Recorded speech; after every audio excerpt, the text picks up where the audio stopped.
Hi Liz, it's Corey with Gant Property Inspections. Just finishing up this inspection observations here at 4340 Oak Village, and just wanted to do some walkthrough videos with you. The realtor's representative was here and I did a walkthrough with her, so kind of showing her some of the things that I'll be showing you. But also when you read through this report, there's all kinds of pictures and descriptions of what I see in words, but I think a video is a good idea as well. So I'm gonna flip this around and we'll take a look at the house. Overall, it's a nice house in a nice part of town, not too far from the river. I actually raised my kids just about a mile from here, so it's a good area. Here we go. Let's flip this around. All right. So here's the front of the house. There's a sewer clean out right there, and I did use the sewer camera. I went down through there. It looked pretty good. I need to look at it on my desktop computer when I get home and take a closer look at it with a bigger screen. There was one belly in the line. I think it was about 38 feet out, so that's about a third of the way down the driveway. How you doing? Good. And I made it all the way out to the street, and then I couldn't push any further, so I made it about, I think it was either 80 or 90 feet. There's a counter on the video, and I couldn't push any further just because of the twists and turns of the line. Seems to be flowing well. There's just that one belly. That means there's a low spot in the pipe, and so water collects there. It could cause problems in the future. It's kind of hard to say. There'll be a description in the report. All right, you got this nice covered area in the back. One of my biggest complaints about newer houses these days is they don't put enough paint on them, especially on the outside. And I was just up on the roof and could see, took some more pictures right above that vent. That's a kitchen vent, which is nice, just vent straight out. But right above that, you can see the primer through the paint, and there's a few of the boards like that. You can kind of see it here and here, actually all along here. Really just needs more paint on the house. And it's not just this builder either, but other builders as well.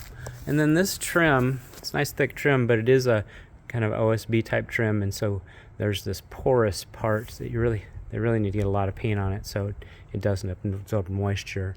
So wherever I see this, I'm recommending more paint. The front corner of the garage over there, same kind of stuff, but they did fill that one with paint, so it doesn't have any of this open area. So anyway, I recommend more paint so that this siding trim wood doesn't absorb moisture.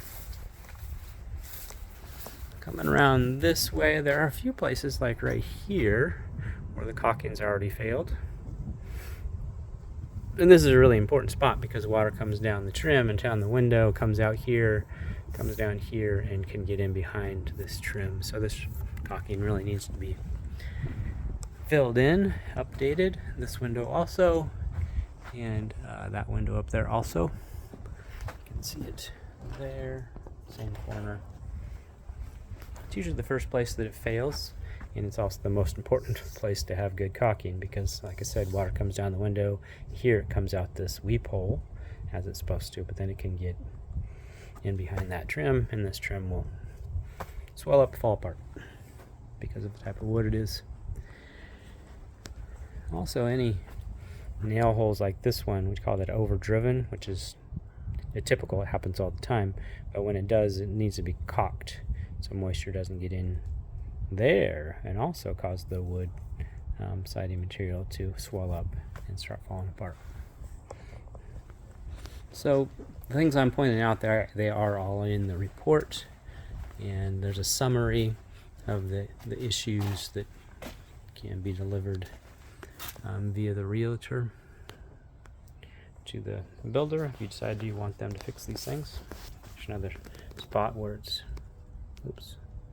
kind of something going on with the siding, and then A couple spots here, pretty minor, but they painted over some dirt, and then up there painted over some kind of sticker or something. Just didn't clean it good before they started painting. So overall, kind of needs to be looked over and paint added, caulk added, and then repainted. Here's your outside unit for your heat pump. Turned the heat up nice and warm, and it all works really good. And this really is the most efficient way to heat and cool our houses in our climate. I guess I didn't talk about the roof. It's before we go forward. The roof looks okay. I was able to get up on this roof and the front roof, and then I was able to look up on the upper roof from this roof, and it all looks good. There's some scuff marks, especially across the front, from workers, which does, shortens the lifespan a little bit. So going forward, you want to make sure if you have workers painting and that kind of thing that they're careful with the roof, especially during summertime. And I just remembered right there, this board here, it also was really dirty when they painted it, so it looks pretty bad. The paint didn't adhere very well. And one more thing before we head back forward is there is some blackberries coming up. It looks like they've controlled them pretty well, but the neighbor has blackberries that are as tall as the fence, and so that'll be an ongoing maintenance thing to keep the blackberries at bay. There's some more right here at the base of this. They're invasive and will take over if you don't keep them under control, just like they have taken over the neighbor's yard. All right, walking back out front. And I think I'm going to wrap this video up as we head inside the house. Here's more of that trim that I was talking about. It's porous, and so it can't absorb moisture. Of course, here underneath the front porch, it's protected some. Protected quite a bit, really. I think that's about it for outside. All right, we'll head in.